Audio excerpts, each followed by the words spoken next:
Salam sehat dan sukses selalu buat semuanya. Kembali lagi bersama channel ini, kita akan melanjutkan kisah Bang Harvey. Pertarungan sengit antara Harvey York dan Guillemot semakin intens. Hingga akhirnya untuk mengalahkan Harvey York, Guillemot meledakkan dirinya. Dan langsung saja bersama gameplay ini, inilah kisah Bang Harvey chapter 7240 sampai 7244. Chapter 7240. Sungguh menakjubkan, sungguh menakjubkan. Tidak mengherankan bahwa pada usia yang begitu muda, kamu dapat mengusir Master India, dan mengalahkan 6 sekolah utama di negara pulau itu. Bahkan Skyplane menderita kerugian di depanmu. Bahkan karakter seperti Sverker mati di tanganmu. Guillemot memiliki ekspresi takjub di wajahnya. Ini pasti level dewa perang. Tidak, ini adalah puncak dari level dewa perang. Semua orang di dunia berpikir bahwa kamu hanyalah dewa perang biasa. Mereka tidak pernah menyangka kamu begitu tertutup. Pada usia ini dan pada keadaan seperti itu, mengapa kamu tidak mempublikasikannya dan memamerkannya? Dengan cara ini, semua orang akan mengetahui kemampuanmu, dan akan keluar semua saat berhadapan denganmu. Itu tidak akan sama denganku sekarang. Meskipun aku telah menggunakan berbagai cara untuk melemahkan kekuatanmu, aku masih menganggapmu sangat sulit. Berbicara tentang ini, Guillemot memegang pedang panjang di tangannya dengan ekspresi kusut di wajahnya. Harvey York menghela nafas, dan berkata, "Menurut apa yang kamu katakan, apakah salah menyembunyikan kekuatanmu? Haruskah aku memberitahu semua orang bahwa aku hanya selangkah lagi menuju kesatuan manusia dan alam?" Guillemot berkata dengan wajah benar. "Tentu saja harus begitu, jika tidak, kamu hanya menipu orang. Untuk mencegah penjahat berbahaya sepertimu terus menipu orang, aku telah memutuskan. Aku akan melenyapkanmu. Hanya setelah kamu mati, kamu tidak akan terus menipu orang." Berbicara tentang ini, Guillemot memiliki ekspresi alami di wajahnya. Harvey York mengangguk, dan berkata, "Oke, karena ini masalahnya, kamu bisa mengambil tindakan." Guillemot perlahan-lahan menekan sarung pedang panjang di pinggangnya, dan menekan ke bawah, seolah-olah dia mengumpulkan energi dengan gila-gilaan. Harvey York menyipitkan matanya sedikit, menatap posisinya, siap menghadapi serangan habis-habisannya. Namun, pada saat kritis ini, Guillemot mengentakkan telapak kakinya, dan tubuhnya tiba-tiba mundur ke belakang seperti sambaran petir. Dia langsung masuk ke dalam hutan perawan di satu sisi. Harvey York melihat pemandangan ini, matanya berkedut, dan dia berkata, "Itu dia." Jelas, meskipun Guillemot ini adalah maniak bela diri, dia jelas bukan orang idiot. Setelah melihat Harvey York dengan mudah menghancurkan beberapa siswa yang diajar, Guillemot tahu bahwa dia jelas bukan lawan Harvey York. Oleh karena itu, untuk menghindari jatuh ke tangan Harvey York, dia pergi begitu saja. Setelah menghela nafas, Harvey York masih menginjak telapak kakinya, dan tubuhnya melesat dengan cepat. Tidak peduli apakah Guillemot benar-benar mengaku pengecut, atau sengaja melarikan diri dan menyiapkan kartu truf lainnya, Harvey York harus mengikutinya. Lagi pula, jika orang ini dibiarkan pergi, dia akan membahayakan Mandy Zimmer. Seharusnya tidak banyak orang keluar masuk hutan purba ini pada hari kerja, sehingga jalur mendaki gunung sudah lama kabur dan tidak terlihat. Harvey York mengikuti hembusan energi yang lemah, dan terus mempercepat pengejaran. Entah sudah berapa kali berkeliling, dan akhirnya sampai di tengah gunung. Dia melihat bahwa Guillemot berhenti, dia bersandar pada tugu batu pecah di tepi tebing, dan sepertinya sedang beristirahat dengan mata tertutup. Melihat pemandangan ini, Harvey York menyipitkan matanya sedikit, tetapi pada saat berikutnya, sosoknya bergerak dan dia melesat langsung ke langit. Duar. Hampir pada saat Harvey York melompat ke udara, ada suara ledakan besar di bawahnya. Jarum perak biru padat yang tak terhitung jumlahnya meraung ke segala arah. Di mana jarum perak itu tertancap, bau menyengat segera keluar. Jarum pir bunga badai hujan. Chapter 7241. Wush! Hampir pada saat yang sama ketika Thunder Blast dan jarum bunga pir badai hujan meletus. Guillemot yang tampaknya sedang beristirahat dengan mata tertutup, tiba-tiba melompat keluar. Dia memegang pedang di kedua tangannya, dan menebas ke tubuh bagian bawah Harvey York. Jelas bahwa Guillemot siap melenyapkannya dengan satu serangan. Harvey York menyipitkan matanya sedikit di udara, lalu mengulurkan tangan kanannya dan langsung meraih dahan-dahan pohon yang terbang di udara. Dia memanfaatkan momentum untuk melompat lagi. Segera setelah itu, Harvey York menendang ke arah pedang di tangan Guillemot. Teran! Serangan kedua belah pihak terus bertabrakan, dan serangkaian gelombang udara terus menyebar. Dalam waktu kurang dari 10 detik, kedua belah pihak bertukar setidaknya lusinan gerakan. Segera setelah itu, sosok keduanya jatuh ke belakang pada saat bersamaan. Krak! Saat sosok Harvey York jatuh ke tanah, sebuah retakan besar muncul di tanah. Saat mendarat, Harvey York juga melepaskan energi dalam di tubuhnya. Di sisi lain, ketika Guillemot mendarat di tanah, sosoknya sedikit bergoyang, seolah-olah dia berada di atas angin. Tetapi Harvey York melihat Guillemot diam-diam menelan seteguk darah. Mata keduanya bertemu lagi, Guillemot menyeringai dan berkata, "Perwakilan York, kamu memang sangat kuat. Aku sudah menyiapkan permainan ini untukmu." Tanpa diduga, pada saat kamu hendak masuk dalam perangkap, kamu segera bereaksi. Apakah kamu tahu bahwa untuk permainan ini, aku menyiapkan selusin jarum bunga PR badai hujan dan selusin Thunder Blast sebelumnya. Tapi tak terduga, semuanya tidak berguna. Hanya buang-buang uang. Berbicara tentang ini, Guillemot menggelengkan kepalanya dengan gerakan yang sangat menyesal. Harvey York mengerutkan kening, dan berkata dengan ringan. Thunder Blast. Selain Thunder Blast yang baru saja meledak, apalagi yang telah kamu persiapkan untuk tempat ini? Gilmat bertepuk tangan dan berkata. Benar, perwakilan York kamu memang pintar. Tapi sayangnya, aku tidak akan memberitahumu di mana Thunder Blast itu berada. Mungkin, di tempat pendaratanmu berikutnya, mungkin di kakiku. Ngomong-ngomong, kamu sebaiknya berhati-hati, karena aku sudah melepaskan kabel timah petir itu, dan itu akan meledak jika kamu menyentuhnya. Sambil berbicara, Gilmat memegang pedang panjang dan menebas lagi. Dia tampak seperti orang gila, dan setiap kali dia menebas dengan pedangnya, ada rasa keabadian. Lagi pula, Harvey York tidak bersenjata, jadi dia dirugikan. Ditambah dengan adanya Thunder Blast, dia tidak bisa bergerak bebas, dan jatuh ke dalam kerugian untuk sementara waktu. Krak! Kedua belah pihak mulai bertarung saat ini. Tinju Harvey York bertemu dengan pedang Gilmat, dan setiap kali serangan itu bertabrakan, akan ada suara yang sangat keras. Retakan di tanah juga terus menyebar. Dua! Thunder Blast yang telah lama terkubur tiba-tiba meledak, puing-puing berterbangan di tanah, dan potongan besar jarum perak bersiul. Di tempat di mana tidak ada ruang untuk bersembunyi, Harvey York dan Gilmat lewat pada saat bersamaan. Hanya saja Harvey York menendang balik pada saat memutar tubuhnya. Buk! Gilmat tertangkap basah, dan Harvey York menendang tubuhnya ke udara, dan dia segera menyemburkan seteguk darah di udara. Tubuh Harvey York jatuh ke tanah, dan matanya menjadi sangat dalam. Meskipun dia tidak habis-habisan, dia hanya menggunakan 70% hingga 80% dari kekuatannya. Tapi tak disangka, pukulan ini hanya melukai Gilmat, dan tidak melenyapkannya. Hanya dapat dikatakan bahwa Gilmat jelas merupakan master di level Dewa Pedang dan dia bukan master pedang biasa. Selain itu, orang ini sama sekali tidak memiliki semangat seni bela diri, dan termasuk dalam tipe akan melakukan apapun untuk menang. Tentu akan sulit untuk berurusan dengan orang seperti ini. Chapter 7242. Ketika Harvey York merasa sakit kepala, Gilmat memuntahkan darah dari mulutnya ke samping. Dia segera mengeluarkan botol di tangannya, mengangkat kepalanya, dan meminum semua anggur hitam pekat di dalamnya. Dan pada saat ini, aura Gilmat langsung naik lebih kuat, bahkan matanya menjadi merah, dan pembuluh darah di wajahnya melonjak. Segera setelah itu, dengan gerakan tubuhnya, dia mencabut pedangnya lagi di udara. Kali ini, kecepatan atau kekuatannya meningkat setidaknya 30% dari sebelumnya. Jika sebelumnya dia dirugikan, sekarang dia sepertinya sedikit lebih unggul. Tinju dan pedang saling bertabrakan lagi. Kedua belah pihak jatuh ke posisi di mana pihak lain baru saja berdiri kokoh. Harvey York mengguncang telapak tangannya, lalu berkata dengan tenang. Sekarang kamu memiliki kekuatan untuk melawanku. Tapi itu tetap tidak berguna. Untuk mengalahkanku, kemungkinannya nol. Gilmat terkekeh dan berkata. Sudah sampai pada titik ini, bagaimana aku bisa mengakui kekalahan hanya karena omong kosongmu?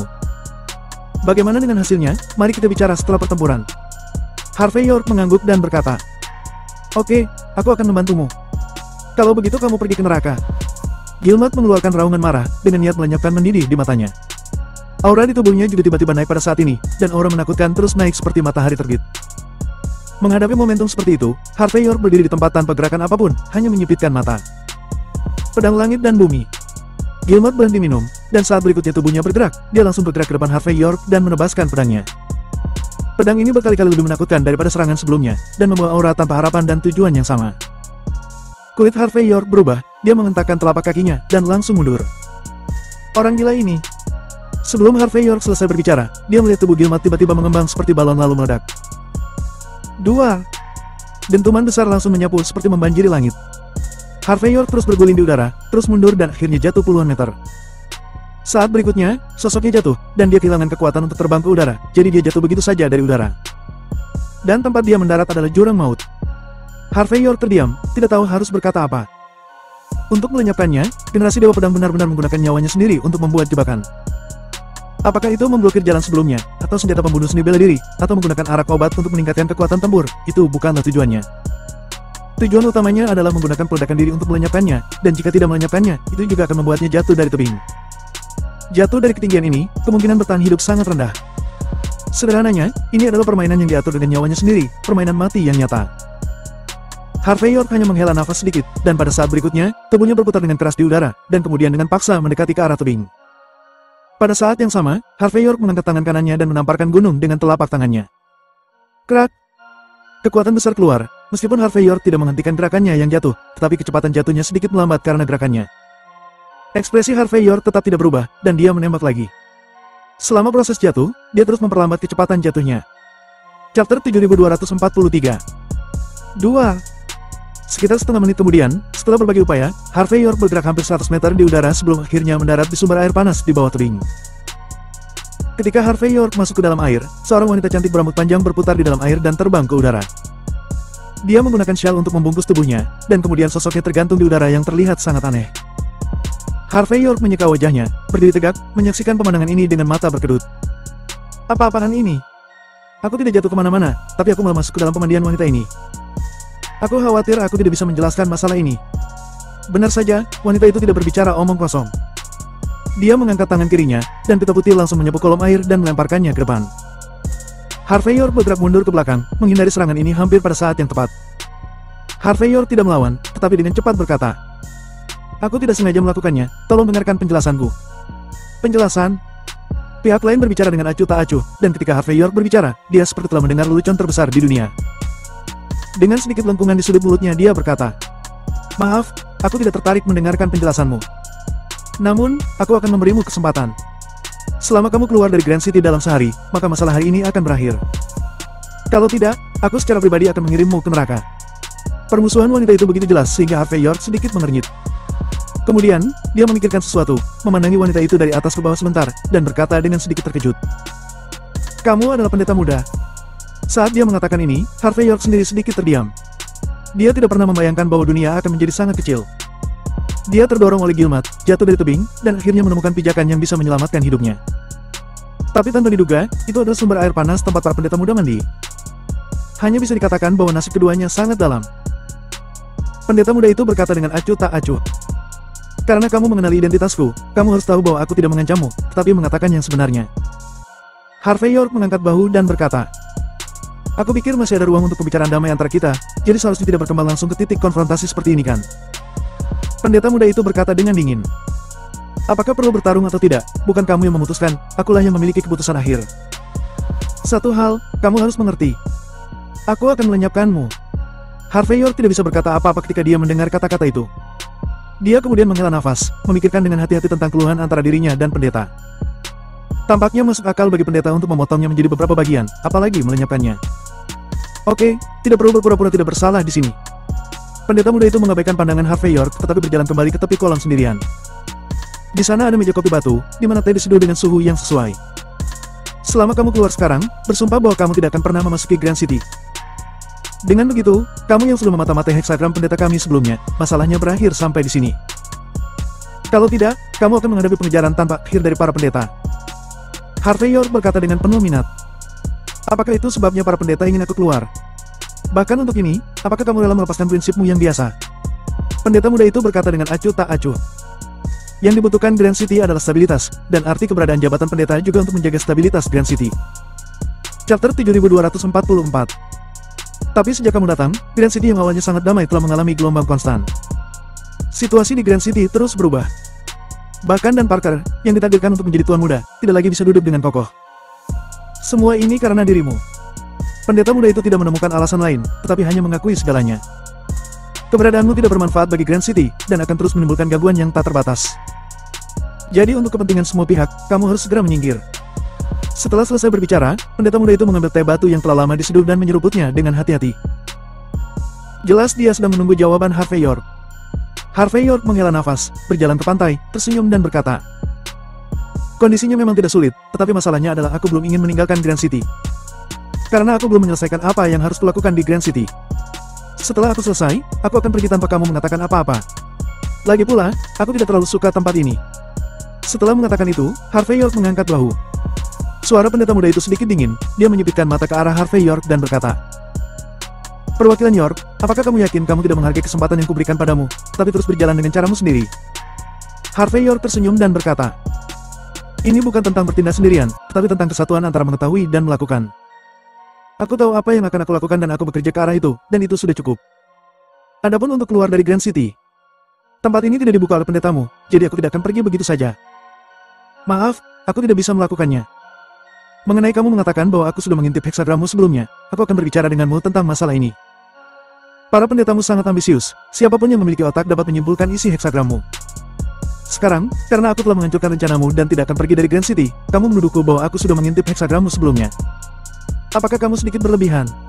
Pendeta muda itu meletakkan cangkir tehnya dan berkata dengan dingin, "Katakan secara langsung.